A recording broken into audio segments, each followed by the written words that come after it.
హైదరాబాద్లోని శంషాబాద్లో ఓ విచిత్ర ఘటన వెలుగులోకి వచ్చింది. రంగారెడ్డి జిల్లా కొత్తూరు ప్రభుత్వ పాఠశాలలో ఈ వింత ఘటన వెలుగు చూసింది. రంగారెడ్డి జిల్లాలో చాక్లెట్లు తిన్న విద్యార్థులు వింతగా ప్రవర్తించడం కలకలం రేపుతుంది. పాఠశాల సమీపంలో విద్యార్థులకు గత కొద్ది రోజులుగా పాన్ డబ్బాల యాజమాన్లు చాక్లెట్లు పంపిణీ చేస్తున్నారు. ఇక ఆ చాక్లెట్లు తిని తరగతి గదిలో మత్తులోకి జారడంతో పాటు విద్యార్థులు వింతగా ప్రవర్తించడం వంటివి చేస్తున్నారు. ముందుగా ఫ్రీగా ఇచ్చిన దుకాణందారులు తర్వాత ధర పెంచుతూ వెళ్లారు. వీటిని తిని క్లాసులకు వచ్చిన విద్యార్థులు చాలా విచిత్రంగా ప్రవర్తిస్తున్నారని ఉపాధ్యాయులు అంటున్నారు. రంగారెడ్డి జిల్లా కొత్తూరు మండల కేంద్రంలోని ప్రభుత్వ పాఠశాలలో సంచలనం సృష్టించే విషయం వెలుగులోకి వచ్చింది. ఈ మధ్య కాలంలో విద్యార్థులు కొత్తగా ప్రవర్తిస్తుండటంతో ఉపాధ్యాయులు కంగారు పడ్డారు. ముందు ఒకరిద్దరు అనుకున్నారు, తర్వాత ఆ సంఖ్య పెరుగుతుండటంతో అనుమానం వచ్చింది. విద్యార్థుల వింత ప్రవర్తనపై ఆరా తీసిన ఉపాధ్యాయులకు షాకింగ్ విషయం తెలిసింది. స్కూల్కు సమీపంలో దుకాణంలో చాక్లెట్లే దీనికి కారణమని గ్రహించారు. విద్యార్థులను నిలదీయడంతో అసలు విషయం చెప్పారు. పదే ఆ చాక్లెట్లు తినాలనిపిస్తుందని అన్నారు. మొదట్లో దుకాణదారులు చాక్లెట్లను ఫ్రీగా ఇచ్చేవాళ్ళు. తర్వాత వాటికి ధర ఫిక్స్ చేశారు. మరికొన్ని రోజులకు ఆ రేటు పెంచుతూ పోయారు. ఇలా ప్రస్తుతం ఒక్కో చాక్లెట్ 20 రూపాయలకు అమ్ముతున్నారు. ఇది తెలుసుకున్న ఉపాధ్యాయులు ఒక్కసారిగా షాక్ తిన్నారు. ఏదో జరుగుతుందని గ్రహించిన ఉపాధ్యాయులు, ప్రధాన ఉపాధ్యాయులు మున్సిపల్ అధికారులకు, పోలీసులకు సమాచారం అందించారు. వాళ్ళు వచ్చి పాన్ డబ్బాలపై దాడులు చేశారు. చాక్లెట్లను స్వాధీనం చేసుకున్నారు. అయితే ఆ చాక్లెట్లలో ఏముందో తెలియదని ఉపాధ్యాయులు చెబుతున్నారు. వాటిని తిన్న విద్యార్థులు మాత్రం వింతగా ప్రవర్తిస్తున్నారని అంటున్నారు. పోలీసులు కూడా దీనిపై నోరు మెదపడం లేదు. అందులో ఏముందో చెప్పడం లేదు. విచారణ జరుగుతుందని, త్వరలోనే అన్ని విషయాలు వెలుగులోకి వస్తాయని అంటున్నారు. ఇక ఈ అంశానికి సంబంధించి పాఠశాల హెడ్ మాస్టర్తో మా ప్రతినిధి సత్యనారాయణ ఫేస్ టు ఫేస్.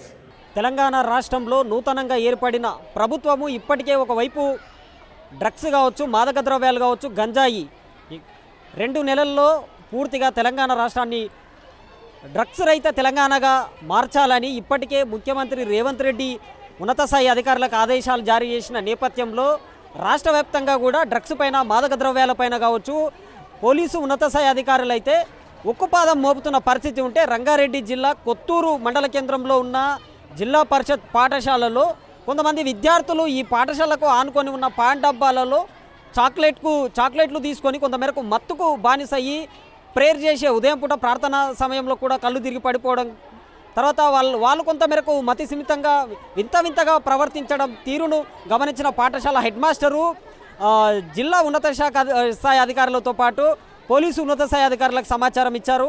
ఈ నేపథ్యంలో కదిలిన పోలీసు ఎస్ఓటీ బృందం అయితే పాన్ డబ్బాల దగ్గర వారిని పసిగట్టి అదుపులోకి తీసుకున్నట్లు తెలుస్తూ ఉంది. మనతో పాటు పాఠశాల హెడ్ మాస్టర్ గారు ఉన్నారు. అసలు ఏం జరిగింది అనేది ఆయనతో తెలుసుకునే ప్రయత్నం చేద్దాం. పాఠశాల హెడ్ మాస్టర్ ఉన్నారు. సార్ చెప్పండి, అసలు ఏం జరిగింది, ఇది ఎలా వెలుగులోకి వచ్చింది, ఎలా గుర్తించారు మీరు?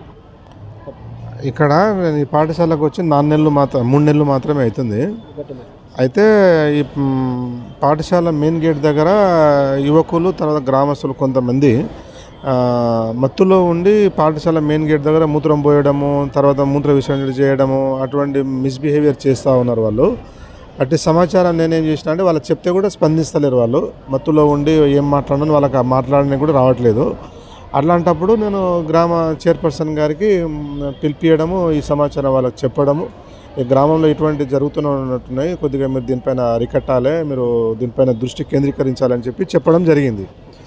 దాని తర్వాత కొన్ని రోజుల తర్వాత నేను కూడా పాఠశాలలో ఉన్న విద్యార్థులను పరిశీలించినట్లయితే కొద్దిగా ప్రేయర్ చేయించేటప్పుడు పిల్లలు కింద పడిపోవడం, చక్కర వచ్చి రావడం వంటి కొద్ది పరిశీలించడం జరిగింది. అది జరిగితే ఇట్లా ఉంది అని చెప్పి మళ్ళొకసారి చైర్పర్సన్ గారికి పార్టీలకు అత్యంగా అందరినీ పిలిపియడము, వాళ్ళతో మాట్లాడడం. ఇది గ్రామ సమస్య. సార్, ఎంతకాలం నుంచి ఇట్లా బిహేవియర్ చేసిన పిల్లల ప్రవర్తన ఈ రకంగా ఉంది సార్? నేనైతే 3 నెలల అప్పటి నుంచి నేను అబ్జర్వేషన్లో తేలింది. ఇది అంతకంటే ముందు నుంచి చాలా రోజుల నుంచి ఉందంటుంది. ఇది కొద్దిగా పిల్లలకు చెడిపోతే ప్రాబ్లం అవుతుంది అని చెప్పి వాళ్ళ జీవితాలు నాశనం అవుతాయి కదా, అట్లా అని చెప్పి పిల్లలని కాదు, గ్రామంలో ఉన్న అన్ని పాఠశాలలు కావచ్చు, తర్వాత ఇక్కడ గ్రామ యూత్ పిల్లలు కూడా అదే దానికి అడాప్ట్ అయినారు. అది గ్రామానికి సంబంధించిన విషయం. నేను దీని మీద సీరియస్ తీసుకోవాలని చెప్పి చైర్పర్సన్ గారికి మాట్లాడడం జరిగింది. చైర్పర్సన్ గారు డీసీపీ గారితో మాట్లాడి ఇమీడియట్లీగా వాళ్ళు పాపం స్పందించి ఇమీడియట్లీగా వాళ్ళని హ్యాండ్ ఓవర్ చేసుకోవడం. ఎంతమంది విద్యార్థులు ఇట్లా ఉండింటారు సార్ సుమారుగా మీరు గమనించిందంటే? ఏ విద్యార్థులని కాదు, అది పిల్లల కింద పడిపోవడము. ఇప్పుడు ఏ పిల్లవాడు తీసుకుంటారో మనకెట్లా తెలుస్తుంది? అట్లా అనుమానంతో మేము వాళ్ళకి చెప్పడం జరిగింది. అది నిజమైపోయింది, అంతే, ఆడ ఏం లేదు.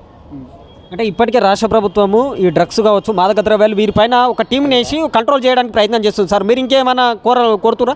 ఏం లేదు, ఆల్రెడీ మన రాష్ట్ర ప్రభుత్వం గౌరవనీయులు ముఖ్యమంత్రి గారు దానిపైన చాలా మంచిగా అసెంబ్లీలోనే డిస్కషన్ చేసినది. అది దాని అందరు ఆఫీసర్లు అలర్ట్గా ఉన్నాము. మా డిఓ గారు కూడా పిల్లలను దృష్టిలో పెట్టుకొని కొద్ది అబ్జర్వేషన్ చేయండి, పిల్లలపైన శ్రద్ధ వహించండి, వాళ్ళ స్థితిగతులు ఎట్లా ఉందో కేస్ స్టడీ చేయండి, మీరు వాళ్ళను పేరెంట్స్ను తెలియజేయండి అని చెప్పడం జరిగింది. మా గౌరవ డిఓ గారు కూడా దానిపైన చాలా మంచిగా స్పందిస్తూ ఉన్నారు. ఇది పాఠశాల హెడ్ మాస్టర్ చెప్తున్న పరిస్థితి. అయితే ఇప్పటికే రాష్ట్ర ప్రభుత్వం అయితే దీని మీద ఒకవైపు డ్రగ్స్ మాదక ద్రవ్యాలు గంజాయి ఎక్కడ కూడా తెలంగాణ రాష్ట్రంలో డ్రగ్స్ అనేదే కనిపించకూడదని వాటిపైన ఇప్పటికే ఉక్కుపాదం మోపుతున్న సమయంలో ఇప్పుడు కొత్తూరు ప్రభుత్వ పాఠశాలలో ఈ ఘటన వెలుగులోకి రావడం కొంతమేరకు విద్యార్థుల తల్లిదండ్రులు కావచ్చు, విద్యార్థులు కావచ్చు, పాఠశాల సిబ్బంది కూడా కొంతమేరకు ఆందోళన చెందుతున్న పరిస్థితి ఉంది. దీనిపైన మరి పూర్తి స్థాయిలో విచారణ ఏ విధంగా కొనసాగుతుంది, ఎవరైతే ఈ పాన్ డబ్బాలలో ఉండి నిర్వహణ చేస్తున్న వారిపైన ఎలాంటి చర్యలు తీసుకుంటారు అనేది మాత్రం వేచి చూడాల్సిన అవసరం ఉంది.